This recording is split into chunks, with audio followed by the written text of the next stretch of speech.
My name is Nina Nash. My name is Jameer Forbes. My name is Charlene Chester. Siobhan Whitman. Simone Lonis. Catherine Donald. Angela Gaither Scott. Deshana Jones. My name is Myra Curtis. My name is Ramona Raleigh-Bozier. I am Nicole Cradle.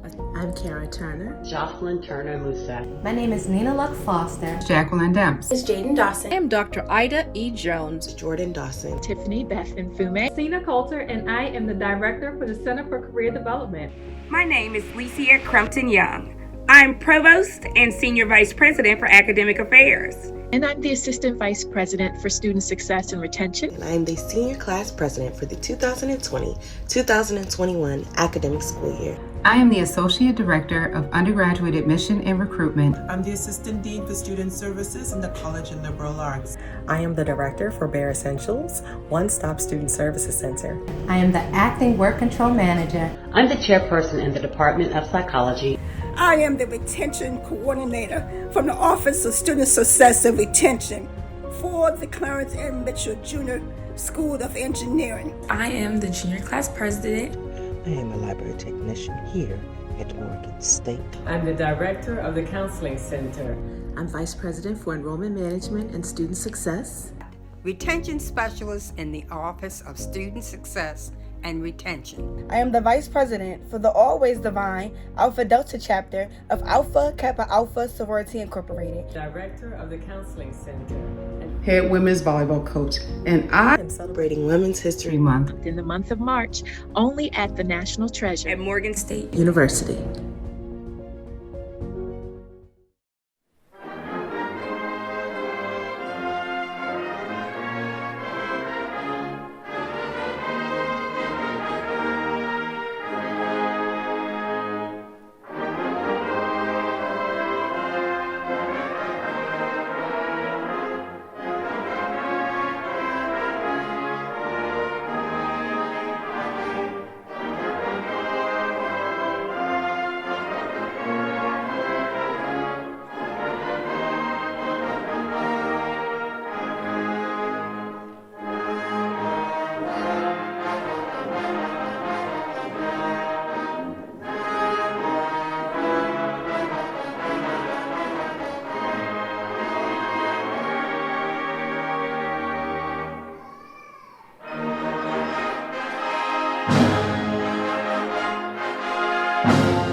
The celebration of women's history in this country can be traced back to the 1911 observance of International Women's Day. More than half a century later, in 1978, the Education Task Force of the Sonoma County, California Commission on the Status of Women initiated a Women's History Week celebration. Just 2 years later, on February 28, 1980, U.S. President Jimmy Carter issued the following statement establishing the week of March 8th as National Women's History Week. From the first settlers who came to our shores, from the first American Indian families who befriended them, men and women have worked together to build this nation. Too often, the women were unsung and sometimes their contributions were unnoticed. But the achievements, leadership, courage, strength, and love of the women who built America was as vital as that of the men whose names we know so well. In 1987, after years of individual state efforts, Congress declared March as Women's History Month in perpetuity. Here at Morgan, we are especially sensitive to not only the achievements of women, but as an HBCU, we are more than aware of the accomplishments of women of color. Women of color have not only braved and triumphed over sexism, but further, they have also overcome sexism's ugly brother, racism. Thank you for joining us today for the 3rd annual Rosalind Terborg-Penn Women's History Month Convocation. Morgan State University has a rich legacy of sheroes dating back even further than Miss Susie Carr Love, the first female graduate of the Centenary Biblical Institute in 1878. I am Tatiana Owens, president of the Alpha Delta chapter of Alpha Kappa Alpha Sorority Incorporated. Alpha Kappa Alpha, the first national collegiate African American sorority founded, is proud to co-host this convocation, which bears our soror's name. I welcome you to celebrate Women's History Month all month and every day of the year. In 1926, Dr. Carter G. Woodson, the father of Black history, established Negro History Week to bring to the forefront of the nation's conscience the contributions made by African Americans to the building of this nation. In 1979, 53 years later, the organization founded by Dr. Woodson, renamed the Association for the Study of African American Life and History, expanded that celebration to include the entire month of February, the month in which Frederick Douglass and Abraham Lincoln were born, declaring that the accomplishments and contributions of African Americans were too significant to be confined to a one-week celebration. In September of 1989, over 50 years after Woodson's pioneering effort and a decade after the establishment of National African American History Month, Morgan State University declared that the history and culture of African Americans should not be confined to a one-month celebration. Instead, this rich history and vibrant heritage should be treated with reverence and respect each and every day of the year. So Morgan State University established at the beginning of the 1989 to 1990 academic year a year-long celebration of African American history and culture to be marked by monthly convocations at which the Morgan community reminds itself of the achievements of its past and the imperative for even greater triumphs in its future, and at which it honors the great contributors to African American history and culture. The Women's History Month Convocation is the 7th convocation in the year-long celebration of African American history and culture at Morgan State University. The convocation celebrates the achievements of women, especially African American women, in the history of the nation and the world. On Thursday, March 14, 2019, President David Wilson issued a proclamation naming this convocation from 2020 forward in honor of the late Dr. Rosalind Terborg-Penn, university professor and one of the nation's leading authorities on African American women's history. The 1998 publication of Rosalind Terborg-Penn's book, African American Women in the Struggle for the Vote, 1850 to 1920, broke new ground by documenting that, contrary to previous reports, Black women actively participated in the women's suffrage movement. Terborg-Penn chronicled that at every stage of the long-fought struggle for the vote, Black women organized on behalf of the suffrage movement, argued constitutional doctrine, and staged protests to secure the franchise for all women. Through her research, Terborg-Penn positioned Black women in their rightful places within the suffrage struggle. I am Alexis Williams, and as a member of the Alpha Delta chapter of Alpha Kappa Alpha Sorority Incorporated, I am most proud to provide the occasion for this important convocation, which bears my soror's name. And I know that Soror Terborg-Penn will be equally proud of our Soror Kamala Harris, the first woman of color elected Vice President of the United States of America. Thank you for joining us as we celebrate Women's History Month here at Morgan State University.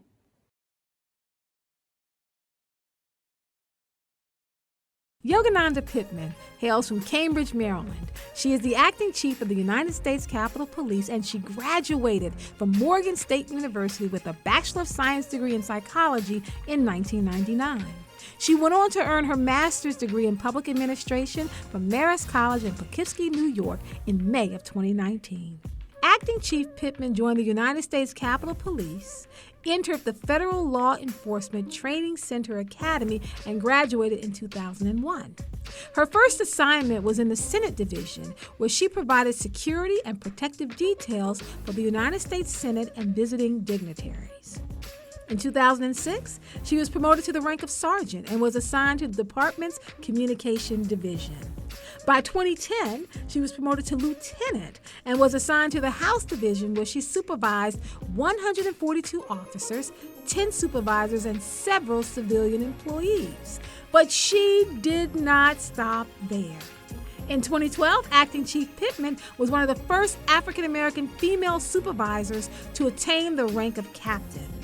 As captain, she supervised more than 400 officers and civilians and led the efforts to provide the security footprint for the 2013 presidential inauguration. Her historic rise led her to be named Deputy Chief and Bureau Commander for the Command and Coordination Bureau. A year later, she was named Assistant Chief for the Protective and Intelligence Operations, where she was responsible for all operations concerning the safety and security of the United States Capitol, members of Congress, staff, and visitors, to include threat detection and prevention, as well as the physical security systems throughout the Capitol complex. On January 8, 2021, Assistant Chief and class of 1999 Morgan State University graduate Yogananda Pittman was designated as Acting Chief of Police by the Capitol Police Board Order 21.04.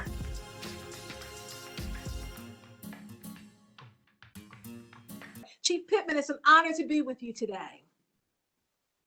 Good afternoon, good evening, Dr. Kaye. The honor and pleasure is sincerely all mine. I am genuinely just delighted to be here with you on your show. I've listened to you occasionally. I'm usually still at work, but you come on right before is it Faraji? Mr. Faraji? Yes, Yes. So I haven't heard the show in its entirety, but I am familiar. So thank you for having me today. Thank you. And I want to just say on behalf of all of us here at Morgan State University, you make us proud. And so thank you for your service to our nation's capital. Absolutely. So I wanted to say greetings to my Morgan State Bears family. I wanted to acknowledge Dr. David Wilson, Dr. Licia Crumpton-Young, as well as the senior administration. So it is truly a blessing to be on your show. I'm still kind of pinching myself like this can't be happening to me, but I'm excited to be here with you this evening. Thank you. So we have quite a few questions for you. You graduated from Morgan State University in 1999 with a Bachelor of Science degree in psychology. There's been a renewed interest in HBCUs with the recent election and inauguration of Madam Vice President Kamala Harris. As a graduate of Morgan State University, how important are HBCUs in helping to train up the next generation? Wow, that is a loaded question and an excellent question. I know that Morgan State University absolutely laid a foundation and groundwork for my life that I know that I would not be where I am today if it weren't for some of the professors, the administration, the educators, my friends at my proud HBCU. I understand the value of being a student at an HBCU. It's really a special and unique experience. At the same time, I found that my classes at Morgan State were extremely challenging. I was held to an extremely high standard. The curriculum was vigorous. But at the same time, I think the most valuable component of an HBCU is the love. It's the love you feel on campus. It's the love you feel from your community. It's the love you feel for being accepted, for being just who you are. You can look in the mirror and see that you are valued. When you see that reflection back in your classrooms, you see people that remind you of your uncles, your grandparents, your aunties, and they also remind you of the responsibility that you have to contribute something to your community and to society. I just think that HBCU experience is unique, but that special component of loving us is extremely important, and it's a value that you need when you go out into the world. Morgan's been a significant contributor to delivering, if you will, those great actors that have made and will continue to make contributions to the world. Now, you have so many firsts through the Capitol Police. I'm just wondering if you can talk a little bit about your journey in law enforcement.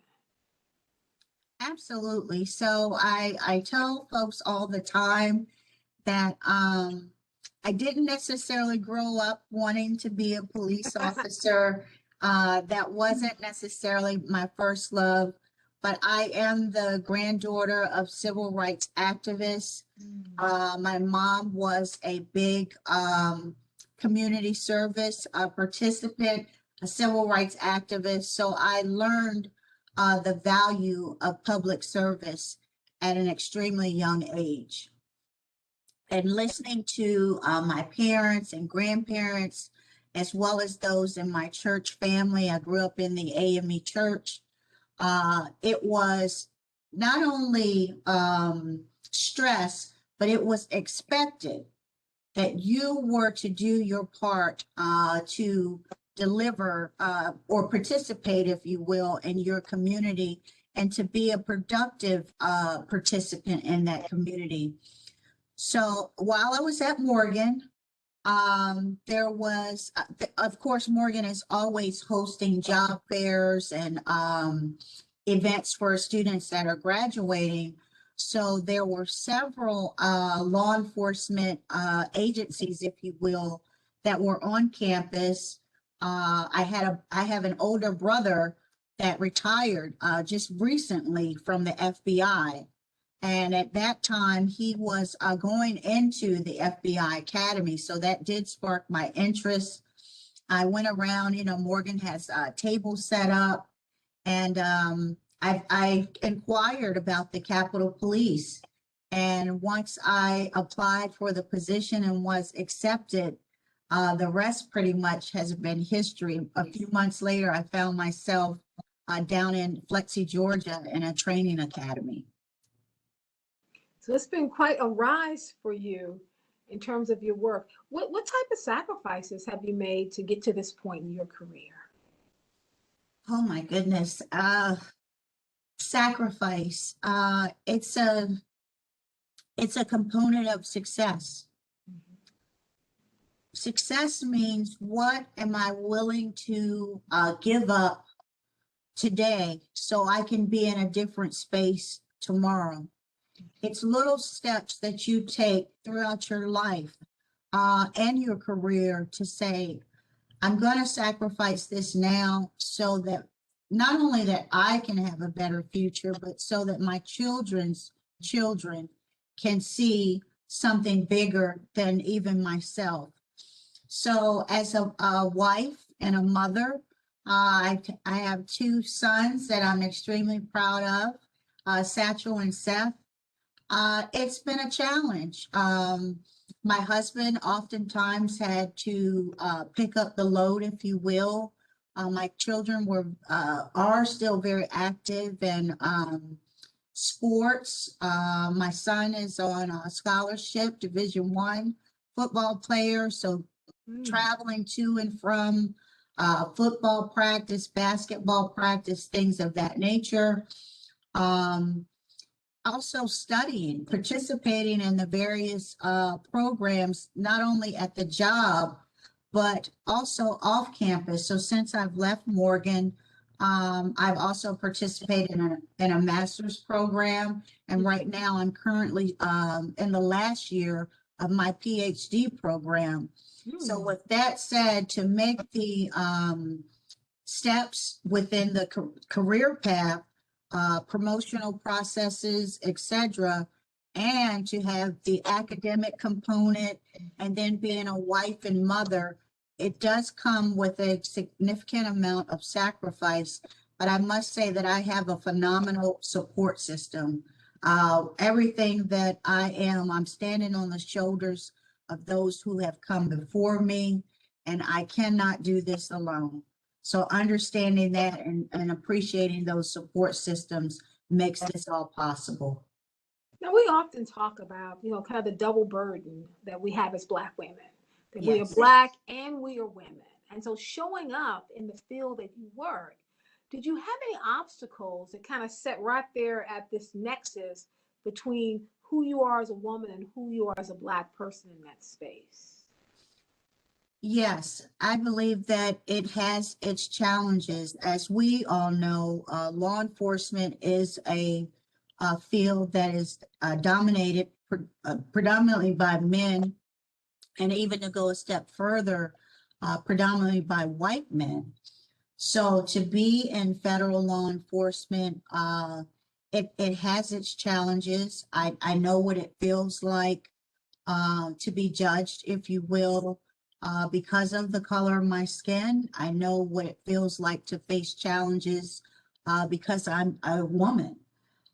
Even with this recent promotion, if you will, or in this acting role, I've had people say to me, you know, you're going to face challenges simply because you're a Black woman. And so understanding that, I can attribute to some of the mentors that I've had throughout the years, even starting at Morgan State University. You understand that you have to have a confidence when you're going in a boardroom to believe in yourself. I had an instructor at Morgan. I've had several, too many to name, but I'll never forget the words of Dr. Gotsey Hudson and Dean Bernie Hollis. Dean Hollis made us feel like we were the most exceptional, gifted students on the planet. Dean Hollis also taught during his time at Morgan. He taught at Johns Hopkins University. But Dean Hollis instilled in us that not only were we as good as intelligent as those students, but we had a right and responsibility to be successful. So when you have that foundation as your footprint, you sometimes expect to have challenges. You don't want to have them, but attending an HBCU gives you that confidence to overcome those challenges. You know, when you go into the workforce, I am valuable, I am intelligent, and I am capable. And you use that to sustain you through those challenging times. Now, what advice do you have for Morgan State University students, our young bears coming through as they embark on their careers? Well, first and foremost, when anybody asks me if did you like it at Morgan, how do you feel about Morgan State? I didn't like it at Morgan. I loved it at Morgan. So that is always my first response. I love Morgan State. Attending an HBCU, like I said, is truly a unique experience. The last time that I was able to attend homecoming, it just really warmed my heart to see the leaps and bounds that Morgan has grown from when I was on campus. The refectory, everything has changed and grown. You're laughing, Dr. Kaye, so you must be familiar. But to see the growth on the campus is just overwhelming. My heart is overjoyed.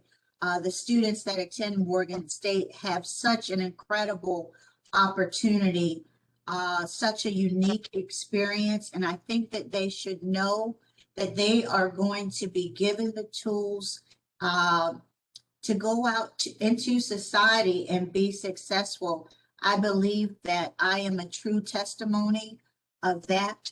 And there are so many others that have come before me and some that they see on the nightly screen. Our sister April Ryan, and the list goes on and on. I'm just so proud of Morgan State University graduates. I know that we're making an impact on the world and making a difference, and Morgan plays a huge role in that. I want to ask you now, this is a personal question, Chief. Okay. Now, I'm cheering about Marcia Fudge because I'm a Delta, so I am screaming. Oh, here we go. So how was it for you watching your sorority sister attain the highest office that any Black woman has ever attained, any woman has ever attained in this country? Oh my goodness, not, well, thank you for the question, my beloved D9. We call you our cousin, so we're still proud to be in that D9 family. But to see Kamala attain that, to be sworn in and to be here and to be a part of that stage, that responsibility for providing security, it just was, I almost can't put it into words. It almost was a surreal moment. Of course, we have to stay focused on the task at hand, but when you're able to go home and actually watch it replayed over and over and realize what you just witnessed. I've done previous interviews here on the job, and I say it's so important for African American young women to see what you can attain. When you see someone in those roles that looks just like you, it says to you that that can be me. You see yourself in them. You see their success as your success. So yes, as a member of Alpha Kappa Alpha Sorority Incorporated, we are most proud of her and just overjoyed. Yes. Let me ask you, if you go 50 years into the future and people are talking about your work, what do you want them to say about you? Like, how do you want to be remembered? I want to be remembered as a change agent. I want to be remembered as someone who stood up for what was right, even in the most challenging times. I want to be remembered as a mentor, someone who thought less about herself and what contribution could she pour into others. It's most important to me that in this role, I'm able to help as many people as I possibly can. And it's like, who can you bring along with you? I want to make sure that we are an inspiration, because the same way that young ladies are looking at Kamala from all around the world, I've received, even after the incidents that have happened here recently, emails from all around the globe, young people, as young as 13 years old, that have expressed an interest in law enforcement. And it just goes to say, you never know who's watching you or what type of impact you are having on others. So be mindful of your words and your actions so that you can really say that when you leave this earth, you've made a difference, and you leave something for your children and your grandchildren to live up to. Thank you so much. Acting Chief Pittman is a graduate of Morgan State University, graduating in 1999. Thank you again for your service, and thank you for this interview. Thank you. It was a pleasure. Today marks the third annual Terborg-Penn Women's History Convocation. On today, we're excited to announce the very first recipient of the Terborg-Penn Doctoral Scholar of Excellence in History Award. Please join us in congratulating Miss Karen E. Sutton, soon to be Dr. Sutton. We wish you continued success in your endeavors. We are so proud of you and all that you have accomplished thus far. On behalf of the Convocation Committee and the Alpha Delta chapter of the Alpha Kappa Alpha Sorority Incorporated, thank you for joining us today. Please be sure to mark your calendars so that you can join us for our culminating program with Maryland Public Television on March 31st. We hope to see you then. Remember to celebrate women's history today and every day of the year.